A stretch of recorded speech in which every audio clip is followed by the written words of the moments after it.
At that time the Lord appointed 72 others, whom he sent ahead of him in pairs to every town and place he intended to visit.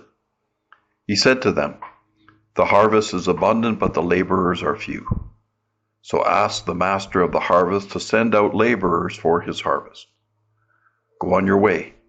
Behold, I am sending you like lambs among wolves. Carry no money bag, no sack, no sandals, and greet no one along the way. Into whatever house you enter, first say, 'Peace to this household.' If a peaceful person lives there, your peace will rest on him. But if not, it will return to you. Stay in the same house and eat and drink what is offered to you, for the laborer deserves his payment. Do not move about from one house to another. Whatever town you enter, and they welcome you, eat what is set before you. Cure the sick in it, and say to them, 'The kingdom of God is at hand for you.' Whatever town you enter, and they do not receive you, go out into the streets and say, 'The dust of your town that clings to my feet, even that we shake off against you.' Yet know this, the kingdom of God is at hand.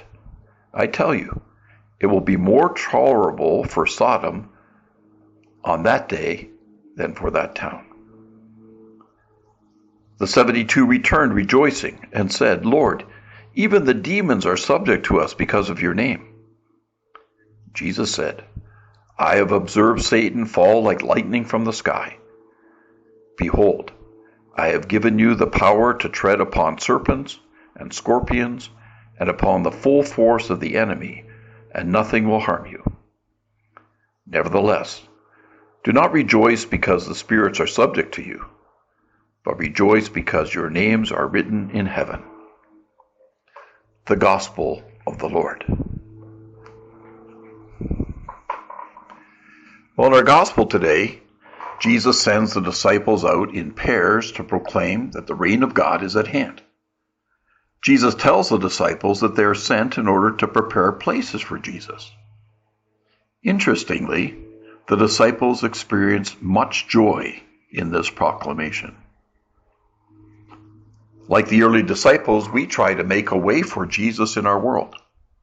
We do this through our baptism, as we live out the threefold ministry of Christ, as priest, as prophet, and as king or shepherd.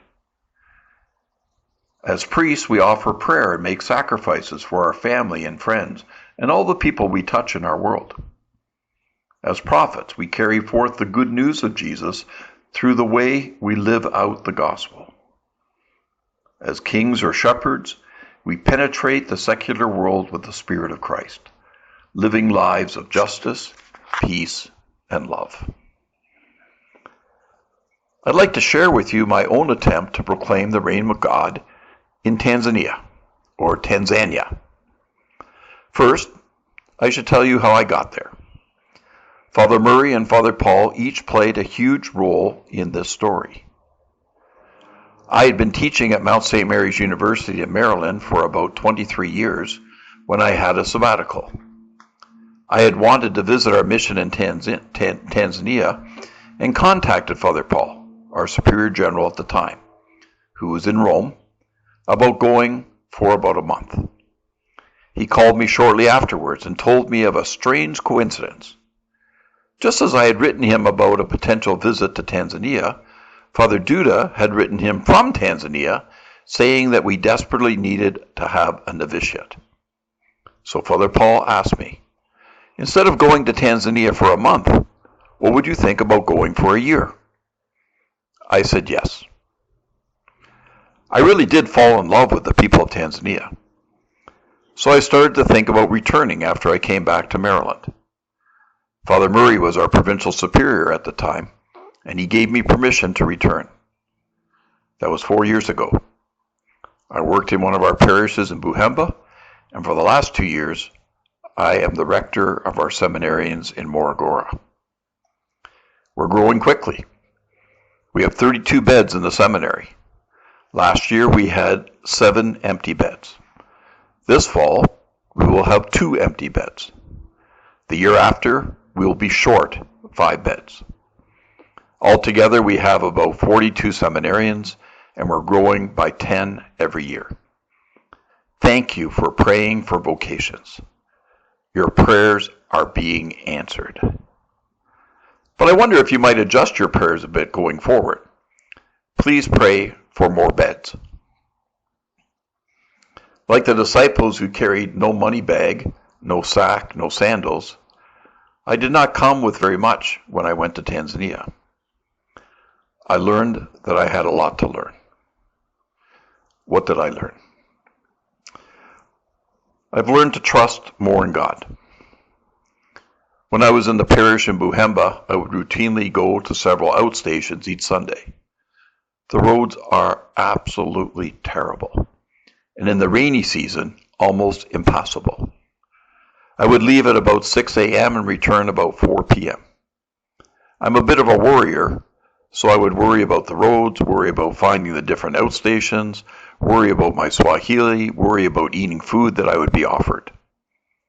One night I was laying in bed, thinking of all the things I was going to have to do the next day on Sunday, and I started to pray.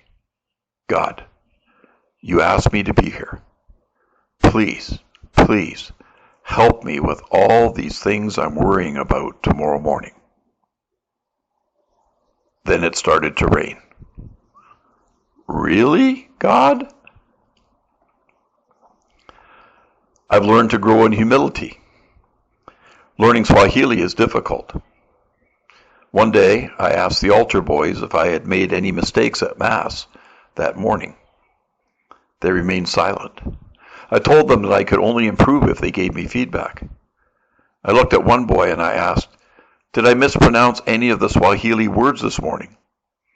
He looked me right in the eye and said, "Almost all of them."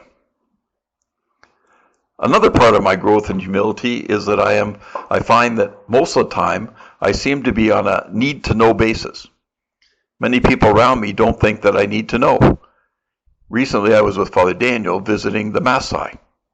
They are the herders who continue to wear traditional garb and have not integrated into Tanzania as the other 120 tribes are doing. 5 minutes before we were to begin Mass, Father Daniel told me that I needed to preside because I was superior of the mission, and it is like I am the chief. I protested that I hadn't practiced any of the prayers. Father Daniel shrugged his shoulders and said, "Don't worry, they don't speak Swahili." I've learned to grow in joy. This past year I began teaching theology at the university where our seminarians study.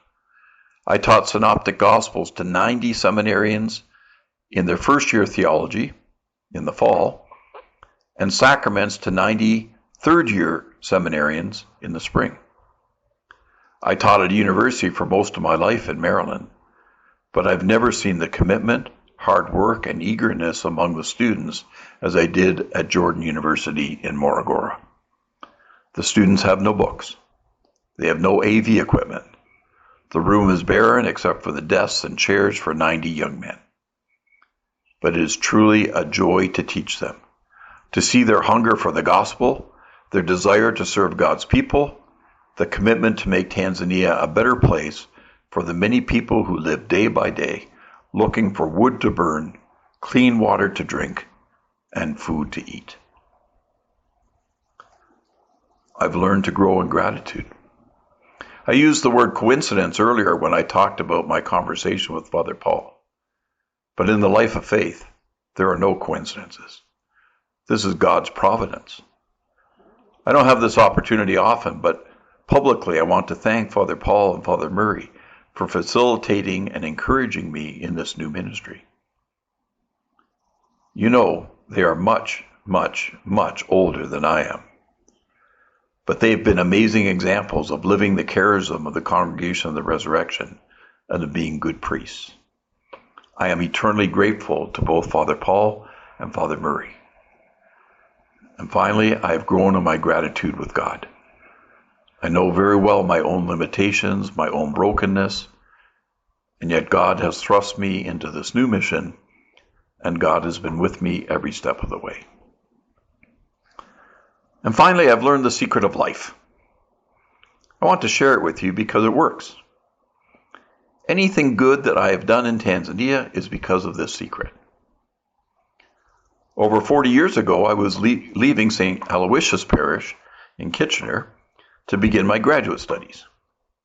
Kate McDougall was a parishioner, and she told me that the people of the parish were really going to miss me. I responded that I would miss them as well. But she looked at me and said that she did not think that I understood. Understood what? I asked. Kate said, people really love you, but I don't think you understand why. I said, I guess I don't. And then she said, people love you because you love them. This is the secret of life. This is what Jesus taught us. Love one another. If we want to accomplish anything in life, if we really want to bring about the reign of God, if we want to prepare a place for Jesus, this is what we need to do. Love one another.